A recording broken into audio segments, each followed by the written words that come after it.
పరిశుద్ధ గ్రంథము నుండి పాత నిబంధన గ్రంథము సంఖ్యాకాండము 24వ అధ్యాయము. ఇశ్రాయేలీలను దీవించుట యెహోవా దృష్టికి మంచిదని బిలాము తెలుసుకొనినప్పుడు అతడు మునుపటి వలె శకునములను చూచుటకు వెళ్ళక అరణ్యము వైపు తన ముఖమును త్రిప్పుకొనెను. బిలాము కన్నులెత్తి ఇశ్రాయేలీలు తమ తమ గోత్రముల చొప్పున దిగియుండుట చూచినప్పుడు దేవుని ఆత్మ అతని మీదికి వచ్చెను. గనుక అతడు ఉపమాన రీతిగా ఇట్లనెను: బెయోరు కుమారుడైన బిలాముకు వచ్చిన దేవోక్తి, కన్నులు తెరిచిన వానికి వచ్చిన దేవోక్తి, దేవవాక్కులను వినినవాని వార్త. అతడు పరవశుడై కన్నులు తెరిచినవాడై సర్వశక్తుని దర్శనము పొందెను. యాకోబు, నీ గుడారములు, ఇశ్రాయేలు, నీ నివాస స్థలములు ఎంతో రమ్యమైనవి. వాగుల వలె అవి వ్యాపించియున్నవి. నదీ తీరమందలి తోటల వలెను, యెహోవా నాటిన అగరు చెట్ల వలెను, నీళ్ల యొద్దనున్న దేవదారు వృక్షముల వలెను అవియున్నవి. నీళ్లు అతని బొక్కనెల నుండి కారును. అతని సంతతి బహుజలముల యొద్ద నివసించును. అతని రాజు అగగు కంటే గొప్పవాడగును. అతని రాజ్యము అధికమైనదగును. దేవుడు ఐగుప్తులో నుండి అతని రప్పించెను. గురుపోతు వేగము వంటి వేగము అతనికి కలదు. అతడు తన శత్రువులైన జనులను భక్షించును. వారి ఎముకలను విరుచును. తన బాణములతో వారిని గుచ్చును. సింహము వలెను, ఆడు సింహము వలెను అతడు కృంగి పండుకొనెను. అతనిని లేపువాడెవడు? నిన్ను దీవించువాడు దీవింపబడును, నిన్ను శపించువాడు శపింపబడును.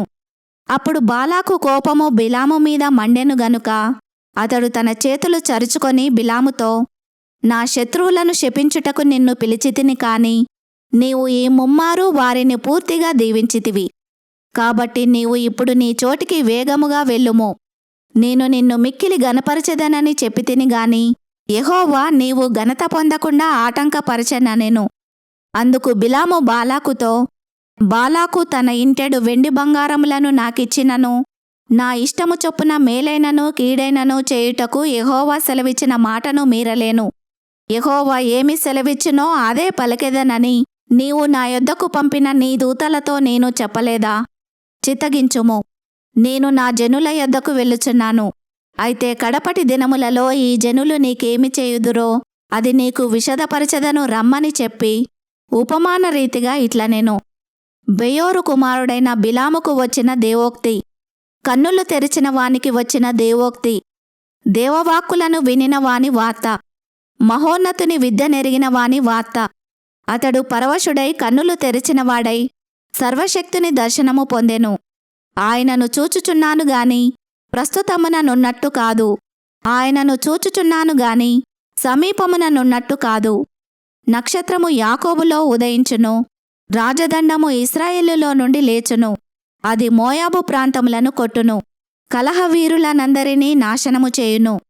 ఎదోమును శేయీరును ఇశ్రాయేలుకు శత్రువులు, వారు స్వాధీనపరచబడుదురు. ఇశ్రాయేలు పరాక్రమమొందును, యాకోబు సంతానమున ఏలిక పుట్టును. అతడు పట్టణములోని శేషమును నశింపజేయును.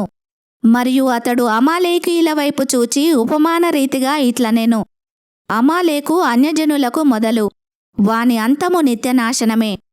మరియు అతడు కేనీయుల వైపు చూచి ఉపమాన రీతిగా ఇట్లనెను: నీ నివాస స్థలము దుర్గమమైనది, నీ గూడు కొండమీద కట్టబడియున్నది. అష్షూరు నిన్ను చెరగా పట్టు వరకు కయీను నశించునా? మరియు అతడు ఉపమాన రీతిగా, అయ్యో, దేవుడు ఇట్లు చేయునప్పుడు ఎవడు బ్రతుకును? కిత్తీము తీరము నుండి ఓడలు వచ్చును, అవి అష్షూరును ఏబెరును బాధించును. కిత్తీయులు కూడా నిత్యనాశనము పొందుదురనెను.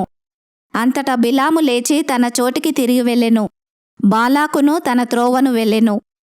ఈ వాక్యమును విన్న మిమ్ములందరినీ దేవుడు దీవించునుగాక. ఆమెన్.